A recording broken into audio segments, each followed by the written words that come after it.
What's up, everybody? Welcome back out to the garage. I am T. It's a mess right now, but it is getting better.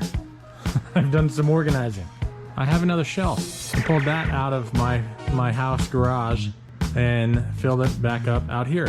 I've been dragging that shelf around with me for years. I built it a long time ago and it's been great.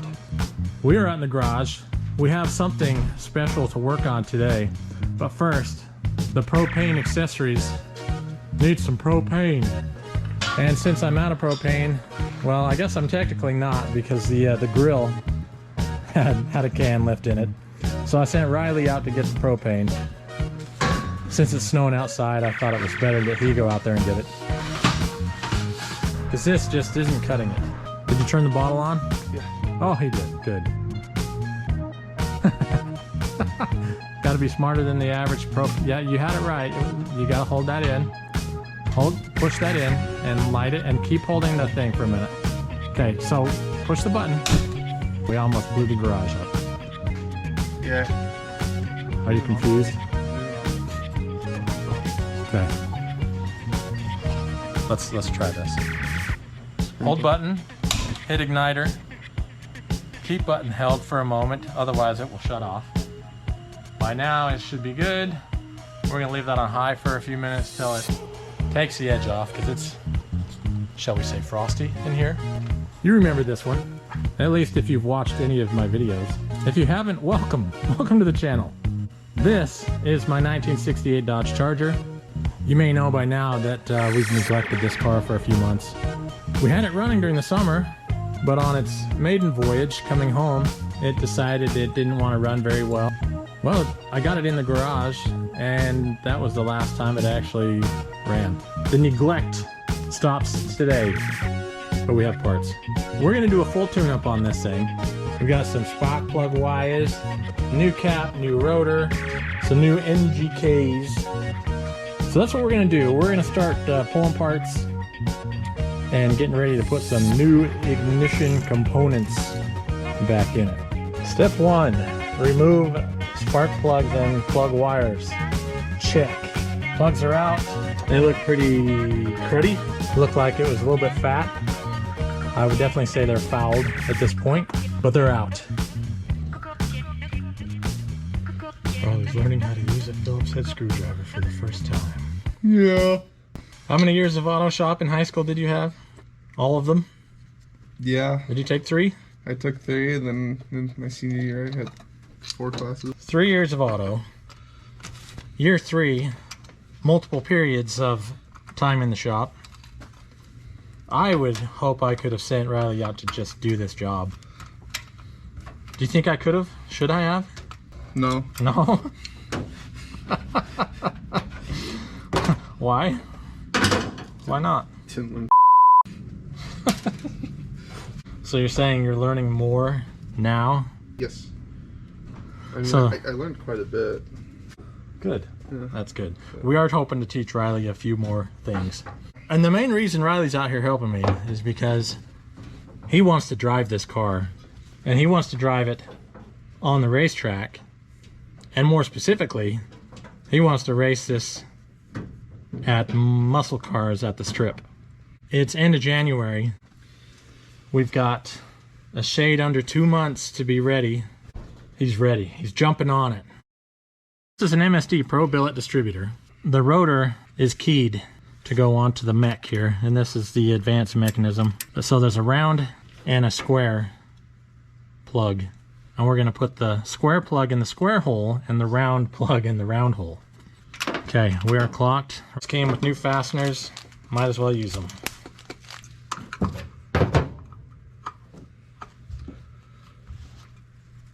By the time we're done with this, Riley will be an expert at operating a Phillips head screwdriver. The cap only goes on one way as well. The new parts came with new fasteners, so we're going to use those. I think the cap and rotor kit was about $52 from Summit Racing. You just need to know which distributor you're working for, and you can find the right part number to go along with that. So this is obviously a 440. The Pro Billet distributor. I wish I could remember the part number. I'll add that in later. In the meantime, we're going to get the plugs put in. Riley's got the easier side, so he's going to get started on that. I'm gonna have to spend part of my time under the car to get a couple of these in, which is unfortunate. So we'll get to that point. Riley will talk some more trash. Oh yeah. Mr. Car Guy can't put some plugs in. Mr. Jive talk over there. Oh yeah, big time. Okay, rock and roll.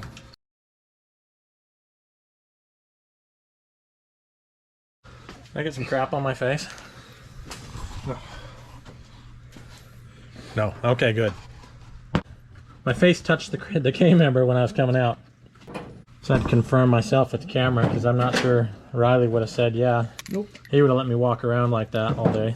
And I really should get the hardest ones in first, but they're kind of hard, so not wanting to deal with them.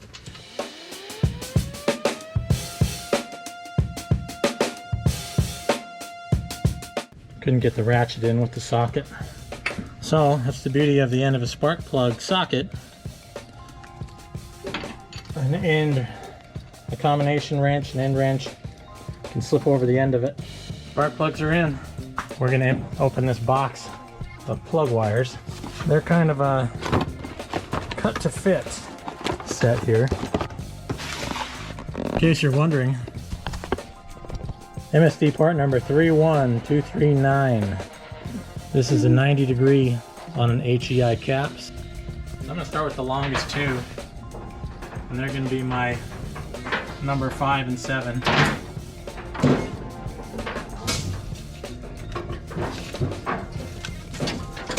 And then I'll take the next longest, and it can be number 8.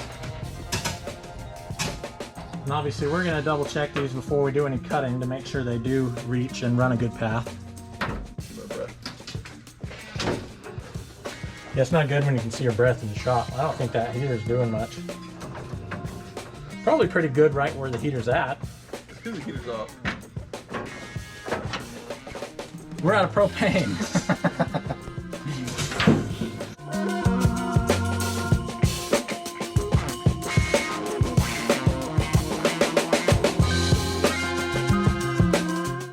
Now the MSD, this kit does come with the other style of boot, should you be using a female connector on your distributor cap. We're using the MSD, of course, so it's the HEI style. So I've got the little parts, the little pieces. We're gonna start fitting these on the wires. And I don't see any grease in here. I'm gonna use a little. I'm gonna use a little grease on these to help that slide through a little bit easier. Makes this boot slide on a lot easier.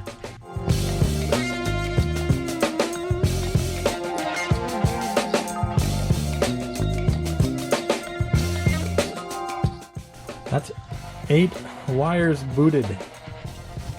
Let's see if we can figure out these crimps. Oh, hey. So we're in the last one. This is cylinder number 2, but it's the end of the firing order. What's the firing order again, Riley? It goes 1, 8. Oh, he's cheating. 4, 3, 6, 5, 7, 2. Do that off the top of my head. That's like 6 more horsepower to that bad boy. Is that what happens? Oh yeah. Like a horsepower wizard. A horsepower wizard here. This kid added 6 more horsepower by belching in front of it. Let's, I wish we had a baseline. We've never dyno tested this, so we don't know for sure where it was at. So we can't really prove it. I can tell you how much it has right now.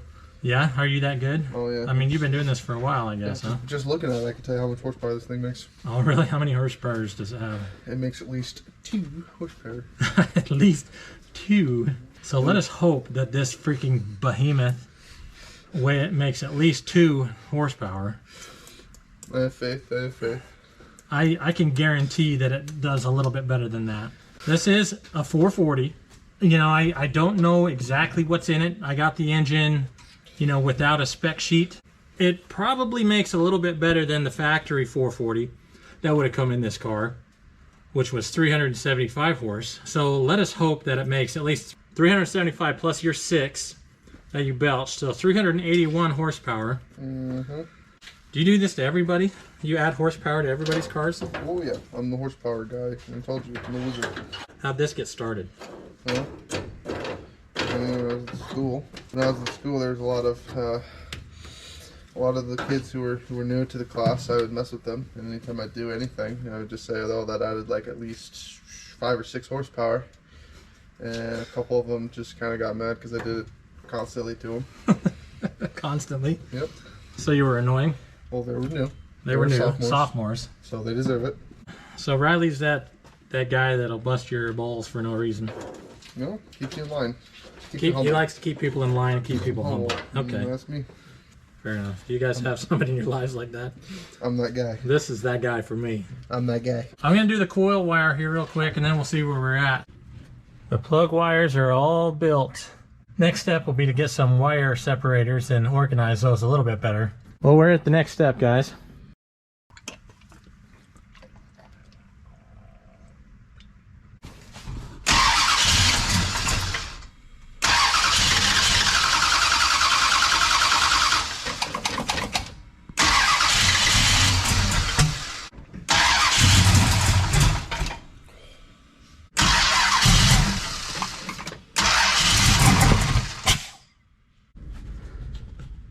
So you don't always need to have #1 spark plug wire connected, but it helps.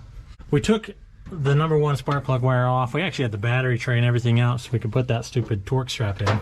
Probably not the entire issue, but it certainly affected it. So we're gonna give it another whirl. We did recheck timing, made sure #1 was where #1 was supposed to be. The distributor hasn't been out since it's been driven last, so that shouldn't have been a problem, but want to just make sure. So we're gonna try it again. We're just not having any luck. It's getting close. Fired and ran for half a second, but wouldn't stay. And give it a couple more shots. Again. Again.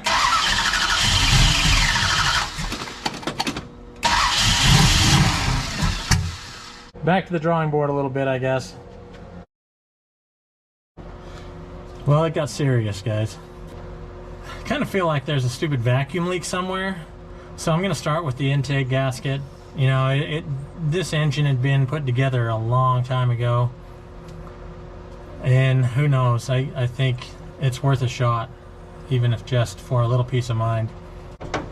So, the intake gasket, that's where we're headed next. I'm not gonna do it tonight. I'll have to go get one and, you know, get that done over the next couple of days. So we'll be putting a pause on things.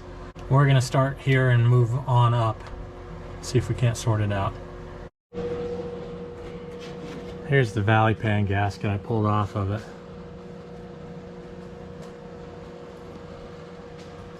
It's definitely nice and flat. And looks like they didn't use any sealer on it. Not that you have to.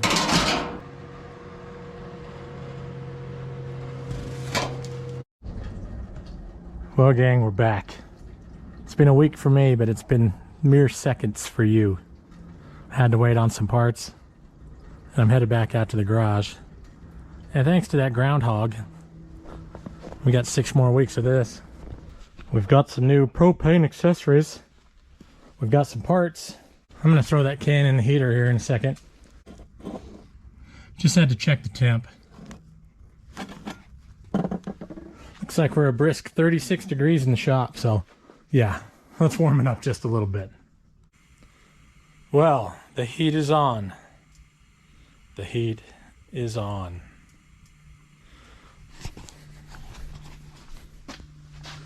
And it's already 2 degrees warmer. You may be wondering why we're looking at 2, count them, 2 valley pan gaskets. 1 valley pan gasket. Alright, I won't do that again on this one. But there's 2. And if you look closely, you'll see one of these things is not like the other. One is a low deck valley pan gasket. And man, that's shiny. Shut up and get to why you have 2. Okay, I will. So I ordered parts. And I was a moron and did not read far enough. I stopped at Big Block. Put that in my box. Put that in my, what do you call that? The checkout. Put that in my checkout box, whatever. and ordered it, and it showed up. I pulled it out and it immediately knew that I had screwed up. So luckily, the local O'Reilly saved my bacon and had one in town, the right one. And hey, they price matched Summit too, by the way. So that was added bonus. Thank you to those guys. So now we have the right one. We can put things back together. Oh yeah, Riley joined us. Hey. He looks like he just woke up, even though, what is it, 2 o'clock, 3 o'clock in the afternoon. And if you don't know Riley, well, multiple things. Maybe you're just new to the channel. Welcome. Or two, you just haven't been paying attention, perhaps.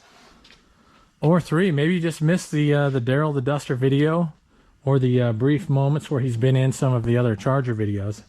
Daryl the Duster belongs to this guy. He staked claim on it out of my stable of Mopar stuff. Yep. And now it has rod knocks, and he just gets to look at it. Lean on the car for a second. Ah, poor guy. Where did you lean on it?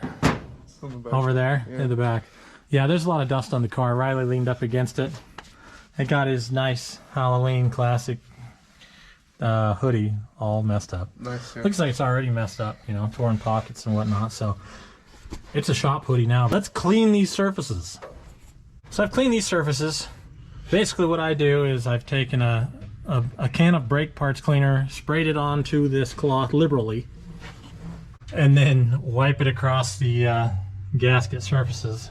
So now we should be able to get our gasket ready, get it in place. By the way, it's almost 48 in the shop now.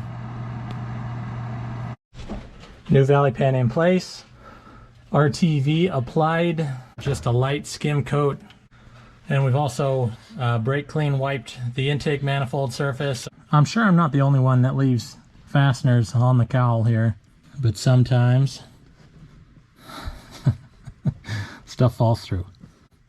We're gonna get that washer out with the use of magnets and such, hooks and things.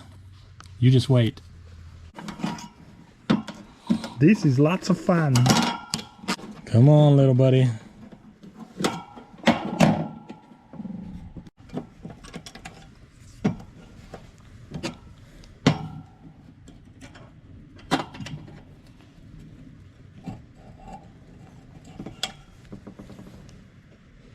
Ta-da! So I ended up taking the paper gasket out, but those are usually what you use when you replace this valley pan with something, you know, rigid, like an aftermarket cylinder head. I fought it trying to get these bolts to line up perfectly, and it sucked. So I took them out, just a little new dab of RTV in there, tighten everything down, and intake is back on. So now we have to wait a little while, give the RTV a little chance to set up, right? I think they recommend 24 hours. Will I wait that long? I don't know. Comfortable. 56 degrees. Oh. Next step, really, I guess fire this thing up. And so while I've been waiting for this RTV to set up, I've just been checking over a few other things, and I had this little throttle bracket for the return springs. I decided to throw that on. I'm going to give this thing till tomorrow. And pow. Boom. Ta-da. It's tomorrow. All that for what? I primed the bowls of the carburetor. I didn't show you that. We're going to give it a whirl.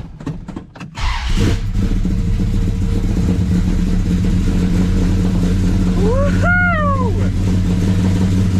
Yeah!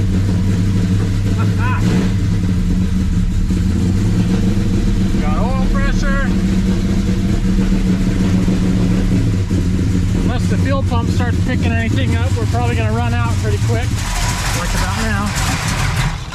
Yeah, about now. Yeah! Yeah!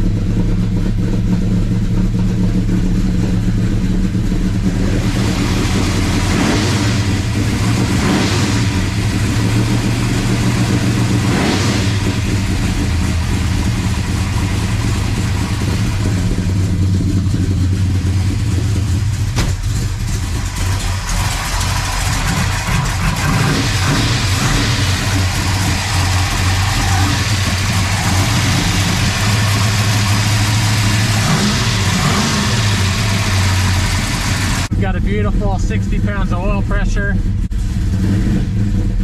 The fuel pump is working. We have fuel pressure. We run again, dudes. Woo!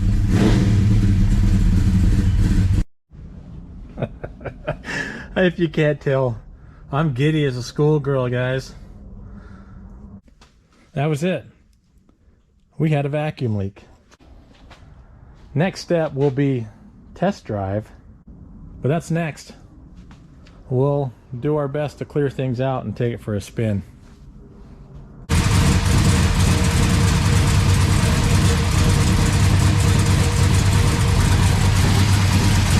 The confirmation we were wanting months ago.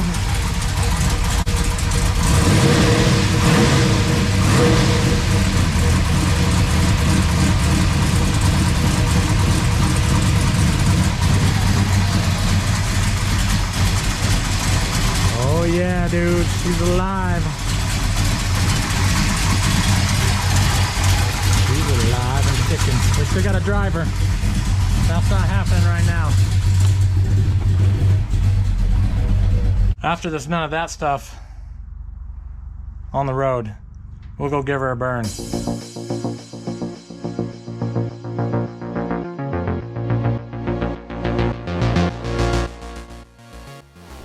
I meant to turn the camera on before now, but I got caught up in all the rigmarole, warming it up, all that fun stuff. Here we go. First drive in this car since July of 22. A little bit of ice in the road right here.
Driving this thing in the winter though.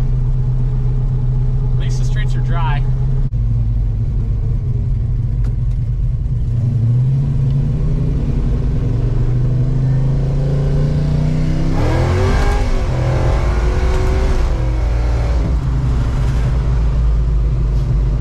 It was laying waste to those tires all the way into third. I love it. These tires are garbage, but I have a feeling it would pretty much do that to any street tire right now.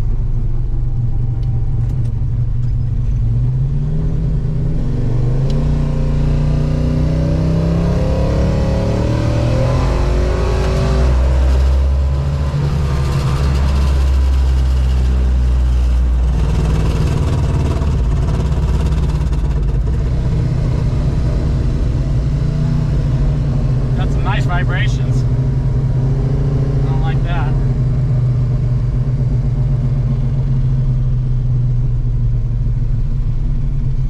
Well, let's get back to the house, shall we?